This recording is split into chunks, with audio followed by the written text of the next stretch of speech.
Max Payne 2 is a timeless noir masterpiece, and even after nearly 20 years, it still holds up incredibly well. The story, the bullet time, the dark atmosphere, it's all here, and it's simply amazing. I first played Max Payne 2 many years ago, and man, the dark story just stuck with me. I mean, this wasn't just another shooter where you're going guns blazing and that's it. There was something about the noir feeling, the tragedy, and the way this game made you feel. Replaying it now, I'm reminded why this game is such a classic. The bullet time that felt revolutionary back in the day, it still feels better than most modern shooters. And let me tell you, the story is still one of the best I have experienced in gaming overall. So let's dive into what makes Max Payne 2 so special and why you should absolutely play it. Max Payne 2 picks up where the first game left off. And don't worry, you don't need to play the first game to understand this one. The story recaps what you need to know pretty quickly. Now, Max is back working as a detective in New York, trying to move on from his past, but of course, things don't go as planned when Mona Sack shows up again, the assassin from the first game who Max thought was dead. What follows is honestly one of the best noir stories in gaming. It's a love story wrapped in violence, and you just know it's not going to end well. But you keep playing anyway, hoping that just maybe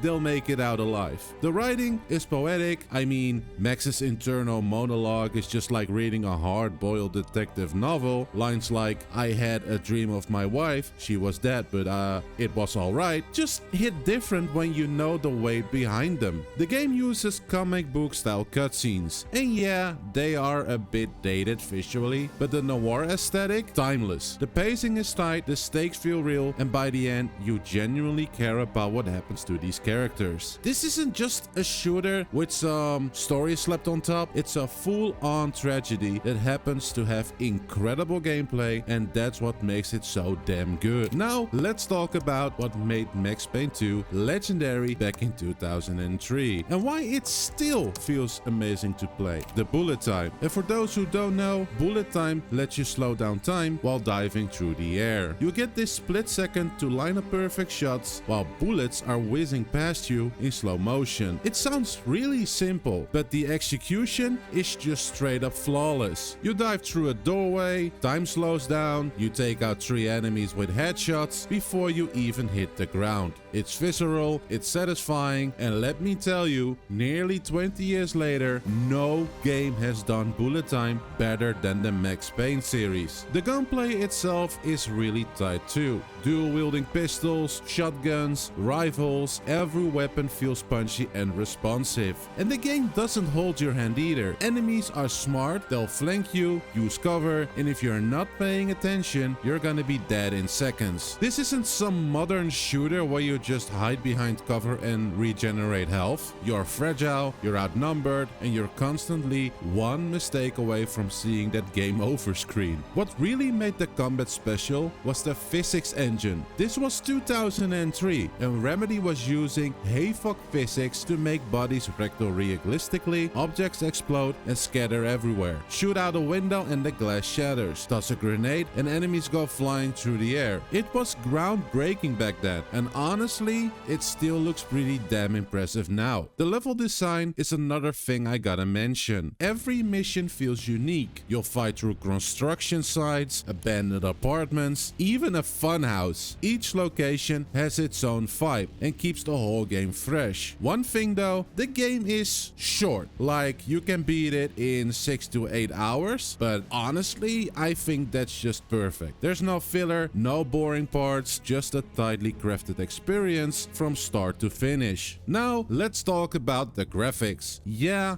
they are outdated. Character models are stiff, textures are muddy by today's standards, and facial animations are, well, let's say, they are not winning any awards. But here's the thing, the noir aesthetic saves it. Everything is drenched in shadows, rain, dim lighting. It all feels cold, lonely, oppressive, which is exactly what a noir story should feel like. The comic book cutscenes, while simple, actually have this timeless quality to them. They are stylish enough that they don't don't feel as dated as the in-game graphics, but could it use a remaster? Sure. Does it hurt the experience? Not really. The soundtrack by Poets of the Fall is also really iconic. The main theme, Late Goodbye, is just hauntingly beautiful and perfectly captures the melancholic tone of the whole game. It's one of those tracks that just sticks with you long after you've done playing.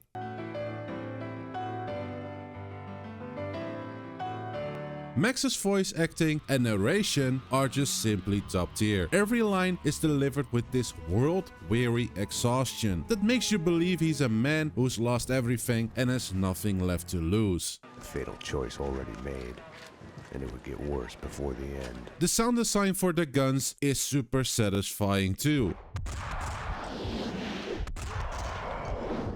Every shot has weight, every explosion feels impactful, it's just really well done. So what makes Max Payne 2 timeless? Why does it still hold up nearly 20 years later? It's because Remedy understood something that a lot of modern games seem to forget. Gameplay and story need to work together. The bullet time isn't just a cool mechanic, it makes you feel like Max Payne. Desperate, outnumbered, fighting against fate itself. When you dive through a doorway in slow motion, taking out enemies, while Max is narrating about tragedy and the inevitable, the gameplay and the story just merge into one experience. And that's incredible. Most shooters treat the story as this thing that happens between missions. Max Payne 2 treats the story as the reason you're playing. The shooting is just how you experience the tragedy. It's also one of the few games that actually respect your time. No bloat, no padding, no open world busy work. It tells a focused emotional story in 6 to 8 hours and then it ends. That's rare these days. And honestly, the dark, melancholic tone, even after so many years, it gives me huge nostalgia and I still think about it. It's a game that stays with you, not because of the graphics or mechanics, but because of how it makes you feel.